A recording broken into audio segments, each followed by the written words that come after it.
ভাঙর খাও ক্যানিং এর মানুষকে আমি অনুরোধ করব, এ সুযোগ আপনারা হাতছাড়া করবেন না। শোনা যাচ্ছে সরকার কোটি কোটি টাকা মানুষের কাছে বিতরণ করছে। যদি কোটি কোটি টাকা দেয়, আপনারা যে যেমন ভাবে পারবেন নিয়ে নেন, কেন ওই টাকা সরকারের বাবার টাকা নয়, এটা আপনাদের টাকা।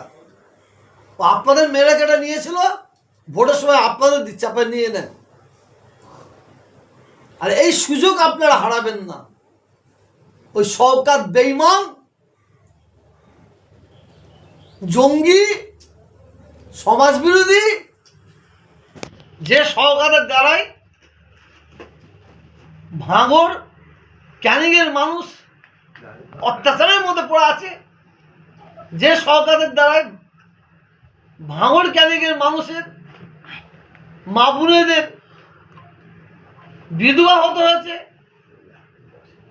বাচ্চারা অনাথ হয়েছে। আপনারা বহুদিন পরে সুযোগ পেয়েছেন, ওই বেঈমানকে আপনারা ক্ষমা করবেন না। ওই বেঈমানকে যদি আপনারা নিয়ে আসেন, ভোট দিয়ে ক্যানিং ভাঙরকে ধ্বংস করে ফেলবে, শেষ করে ফেলবে, আগুন জ্বালিয়ে দেবে। ও বড় প্ল্যান করে বসে আছে। ও ঠান্ডা মাথায় এখন হাসছে। ও বড় প্ল্যান করে বসে আছে। ও যদি জিততে পারে, ভাঙর ক্যানিংকে তছনছ করে ফেলবে, শেষ করে ফেলবে। ভাঙর ক্যানিং এর মানুষের কাছে আমি অনুরোধ করব, এই সরকার দাদা হুজুর কেনার সম্পর্কে, 5 হুজুর কেনার সম্পর্কে ছোট বড় কথা বলেছে, এবং ভাঙর ক্যানিং এর মানুষকে দাদা হুজুরের ভক্তদের মূর্খ বলেছে, গাঁড়ল বলেছে। ছোট হুজুরকে রহমতুল্লাহ আলাইকে অমিত শাহ বলেছে। এর জবাব কি আপনারা দেবেন না?